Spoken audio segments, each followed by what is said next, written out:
ಅಯೋಧ್ಯೆಯ ರಾಮ ಮಂದಿರದಿಂದ ದೇಣಿಗೆ ಹಣದ ಕುರಿತು ಆಕ್ಷೇಪ ವ್ಯಕ್ತಪಡಿಸುತ್ತಿರುವ ಕಾಂಗ್ರೆಸ್ ನಾಯಕರ ವಿರುದ್ಧ ಬಿಜೆಪಿ ಹಿರಿಯ ನಾಯಕ ಸಿಟಿ ರವಿ ತೀವ್ರ ವಾಗ್ದಾಳಿ ನಡೆಸಿದ್ದಾರೆ. ರಾಮ ಮಂದಿರದ ಹೋರಾಟಕ್ಕೆ ಕಾಂಗ್ರೆಸ್ ಎಂದಿಗೂ ಬೆಂಬಲ ನೀಡಿಲ್ಲ. ಬದಲಿಗೆ ಭಗವಾನ್ ರಾಮನ ಅಸ್ತಿತ್ವವೇ ಕಾಲ್ಪನಿಕ ಎಂದು ಸುಪ್ರೀಂ ಕೋರ್ಟ್ಗೆ ಅಫಿಡವಿಟ್ ಸಲ್ಲಿಸಿತ್ತು ಎಂದು ಅವರು ಕಿಡಿಕಾರಿದ್ದಾರೆ. ರಾಮ ಮಂದಿರದ ಹೋರಾಟಕ್ಕೆ ಯಾವಾಗ ಬೆಂಬಲ ಕೊಟ್ಟಿದ್ದಾರೆ? ರಾಮನ ಅಸ್ತಿತ್ವವೇ ಕಾಲ್ಪನಿಕ ಅಂತ ಸುಪ್ರೀಂ ಕೋರ್ಟಿಗೆ ಅಫಿಡವಿಟ್ ಕೊಟ್ಟಂತ ರಾಮನ ವಿರೋಧಿಗಳಿವರು.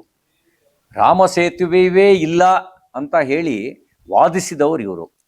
ಅಷ್ಟು ಮಾತ್ರ ಅಲ್ಲ, ರಾಮ ಮಂದಿರ ನಿರ್ಮಾಣಕ್ಕೆ ತನ್ನ ಸಾಮರ್ಥ್ಯ ಮೀರಿದ ಅಡೆತಡೆಗಳನ್ನೆಲ್ಲ ಹಾಕಿದವರು ಇವರೇನೆ. ಇವರೇನಾರು ವಿರೋಧ ಮಾಡದೇ ಇದ್ದಿದ್ರೆ ಸೋಮನಾಥ ಮಂದಿರ ನಿರ್ಮಾಣ ಆಯ್ತಲ್ಲ, ಆ ಕಾಲದಲ್ಲೇ ರಾಮ ಮಂದಿರ ನಿರ್ಮಾಣ ಆಗ್ತಾ ಇತ್ತು. ಭಾರತ ಮತ್ತು ಪಾಕಿಸ್ತಾನ ವಿಭಜನೆಯಾಗಿ ಸರ್ದಾರ್ ವಲ್ಲಭಾಯ್ ಪಟೇಲರು ಸೋಮನಾಥ ದೇವಾಲಯದ ಪುನರ್ ನಿರ್ಮಾಣಕ್ಕೆ ಹಾಕಿದ್ರು. ಆ ಕಾಲದಲ್ಲೇ ರಾಮ ಮಂದಿರ ನಿರ್ಮಾಣ ಆಗ್ತಿತ್ತು. ಆಗ ಜವಾಹರ್ಲಾಲ್ ನೆಹರು ಆ ಸೋಮನಾಥದ ದಾಳಿ ಮಾಡಿದಂಥ ಗಜ್ನಿಯ ಪರವಾಗಿಯೇ ಇದು ಸೋಮನಾಥ ಮಂದಿರ ನಿರ್ಮಾಣ ಆಗಬಾರ್ದು ಅಂತ ವಿರೋಧ ಮಾಡಿದ್ರು. ಅದರ ನಂತರ ಬಂದಂಥ ಕಾಂಗ್ರೆಸ್ಸಿಗರು ರಾಮ ಮಂದಿರ ನಿರ್ಮಾಣಕ್ಕೆ ವಿರೋಧ ಮಾಡಿದ್ರು.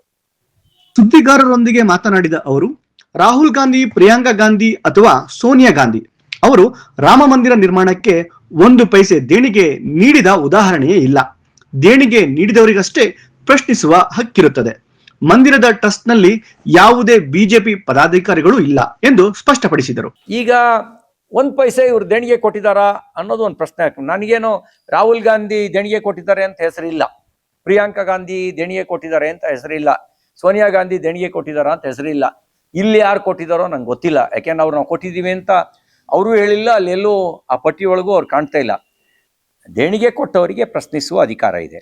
ಮತ್ತೆ ನಮ್ಮೇಲೆ ಆರೋಪ ಮಾಡುವ ಮೂರ್ಖರಿಗೆ ಹೇಳಕ್ ಬಯಸ್ತೇನೆ, ಮೂರ್ಖರೇ, ಬಿಜೆಪಿಯ ಟ್ರಸ್ಟ್ ಒಳಗೆ ಇಲ್ಲ.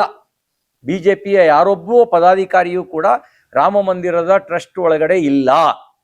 ನಾವು ರಾಮ ಮಂದಿರಕ್ಕಾಗಿ ಹೋರಾಟ ಮಾಡಿದ್ದೇವೆ, ಆದರೆ ನಾವ್ಯಾರು ಅದರೊಳಗೆ ಟ್ರಸ್ಟ್ ಒಳಗಿಲ್ಲ. ಅಮಿತ್ ಶಾ ಇದ್ದಾರಾ? ಮೋದಿಯವರಿದ್ದಾರಾ? ಮೋದಿಯವರು ಉದ್ಘಾಟನೆ ಮಾಡಿದರು. ಯೋಗಿ ಆದಿತ್ಯನಾಥ್ ಇದ್ದಾರಾ?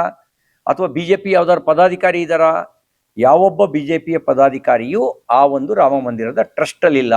ಮೂರ್ಖರೇ, ಯಾರೋ ಹೇಳಿಕೊಟ್ಟಂಥ ಗಿಳಿಪಾಠ ಒಪ್ಪಿಸ್ಬೇಡಿ. ಆ ಗಿಳಿಪಾಠ ಒಪ್ಪಿಸುವಂಥ ನಿಮಗೆ ನಾನು ಒಂದು ಮಾತನ್ನು ಹೇಳಕ್ಕೆ ಬಯಸ್ತೇನೆ.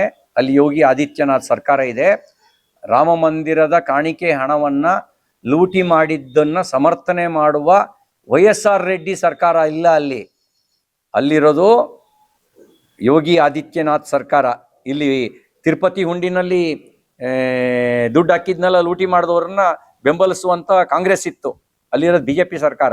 ಯಾರು ರಾಮ ಮಂದಿರದ ಕಾಣಿಕೆ ಹಣವನ್ನು ದುರುಪಯೋಗ ಪಡಿಸ್ಕೊಂಡಿದ್ದಾರೆ ಅವ್ರ ಮೇಲೆ SIT ತನಿಖೆ ಆಗ್ತಾ ಇದೆ.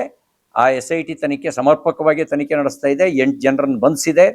ಹತ್ತತ್ರ 7.5 ಕೋಟಿ ರೂಪಾಯಿನಷ್ಟು ಅವರು ಕಾಣಿಕೆ ಹಣವನ್ನು ಬಂದಂಥ ಹರಿಕೆಯನ್ನು ದುರುಪಯೋಗ ಪಡಿಸ್ಕೊಂಡಿರೋದನ್ನ ಮಾಹಿತಿಯನ್ನು ಕಲೆ ಹಾಕಿದೆ. ಇನ್ನೂ ಪೂರ್ಣ ಪ್ರಮಾಣದ ತನಿಖೆ ಆಗ್ತಾ ಇದೆ.